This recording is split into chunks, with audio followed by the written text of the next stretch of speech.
Melissa Chartrand. Today's Shanty Spotlight features artist Robin Pierson. Robin, thanks so much for coming in today. Oh, thank you for having me, Melissa. I am so excited to talk to you about your work.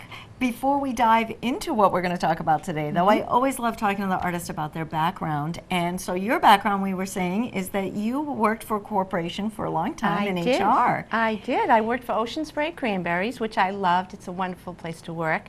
But I had major life changes, and it was time to just take the leap and do something completely different. And now you do have an art background as well. Well, I didn't in my younger years, but when I left my corporate job, I returned to school and I went to RISD for decorative painting. And I began in the field of decorative arts. Wonderful. So, and let's talk about that work now, because we've seen over the years your work evolve. You said you did more decorative arts, but now you work a lot with resin. Right, and I work mostly with resin, actually. I started doing faux finishing and murals and a lot of kitchen cabinet work. And the resin art was really something that I developed over time as a hobby. And by coincidence, I was enrolled in an art show in Key West. And without my knowledge, I may add, and it actually went very well. And that's when I decided that resin art was really something I wanted to pursue. And over time, I just began developing new ideas and new projects until it became a full-time business. And now I no longer do the decorative painting unless it's a piece of the resin art. And that we were saying where you first started with window art. Yes, and that's I coined the phrase decorative window art. Okay. And I started with antique windows, mostly collected here in Cape Cod, and also smaller pieces, more of a size that you would buy for a gift.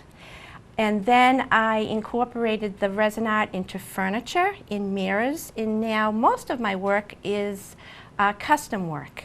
Custom mirrors, custom windows, room dividers, whatever the customer wants, really. Sure.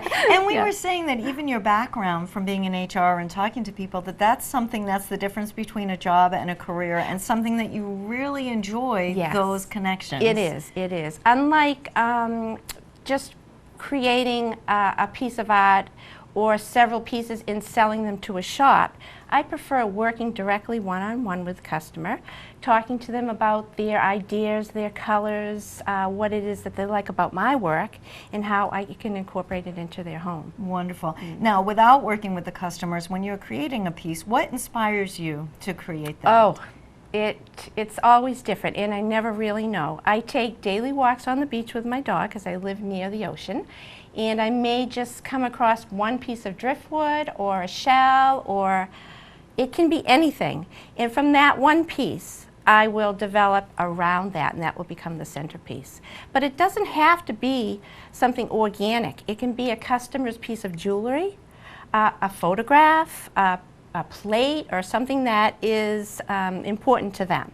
Wonderful. And then you take it and give it new life and meaning for them. I love that. You also teach. I do teach. I have a home studio, and I invite 4 to 5 students to come to my shop and learn the process. And it's an afternoon, and it's a lot of fun. I get to know my students on a long-term basis, and they return time and time again for open studio. So it's more than just learning the process. It's having a great day with other creative people who share the love of creating. Exactly, and I love that you share that. I find that that is more beneficial than keeping it proprietary. It's so nice to see, and then I'm sure encourage them and see where their work takes them as well. Yes.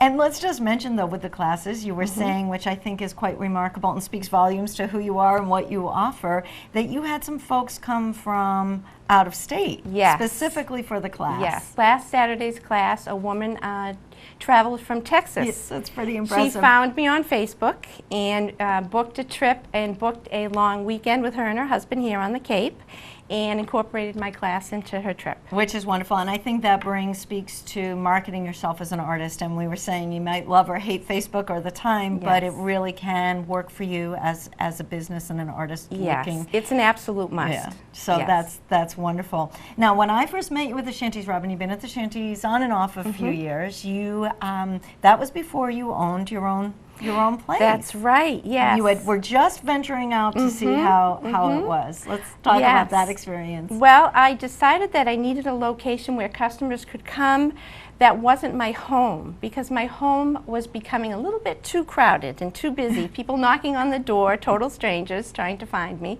So I opened a shop in Pocasset.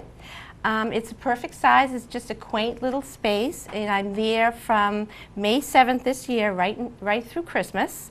Only on weekends, though. Weekends and always by appointment, because it's close to my home, and you can just make a phone call and say, I'm at your door, and I'll take a 3-minute drive down to the store. Sure. But it's a great place to really showcase my work, and I also would like to add that I share that space with a few other artists. Yes, you do. And a great thing I'd like other artists who may be watching today is that I sponsor every Friday night in July and August. I call it my local artisan night, and I have between 4 and 5 different artists come, and they set up outside and show and sell their work. It's free of charge. The only thing they need to do is bring a bottle of wine for our guests, and they keep all of their profit. It shows that you embrace your artist community, which I think is so important, and that ties it back to the Shanties. Part of our Shanty experience is not only you being able to meet visitors, but it creates a whole artist community, and I love that give and take and sharing. So wonderful. And I think also I want to mention to our viewers with your nights in July and August is that I've seen you do many fundraisers and give back a huge amount of money to the community and those in need. I do. I feel that is really important, at least for me. I've experienced a lot of tragedy in my life, so have so many other people, I'm sure. And I was fortunate enough to have a huge support system, and I'll never forget that. And so I try to give that back, paying it forward as much as I can. That's beautiful with your work. That's lovely. Let's also talk about where you have your shop that we just talked about, and every year May through December weekends.